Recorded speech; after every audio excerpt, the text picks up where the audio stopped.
Biyernes, sample lang po sa pinakamalaki ng damage ay yung sports complex namin. Tanggal po ang buong trucks. Hindi maubos-ubos ang pako. Yung mga pictures isa sa mga So, may invento na niluluto. Kalabasa with pako.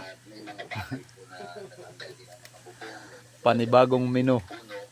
So ito po yung sample na Governor, dito po sa aming video, may mga nakikita kaming mahabang linya ng mga truck.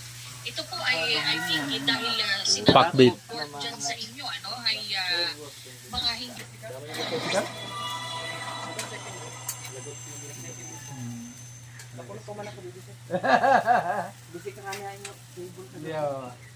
Posing. Nila, ang mga dokumento at transcripts mula sa Adinan pakbit nga may pako guys. balik-balita noong Miyerkules. Chow na chow. Pinilit ng Department of Public na maglabas ng freeze order sa mga eroplano at helicopter. Pagkakataon na nakapag-deliver ang kanilang grupo ng basura o mali-maletang may lamang pera sa bahay ni Ko sa Bonifacio Global City at dating House Speaker Ferdinand Martin Romualdez sa Makili, Taguig City.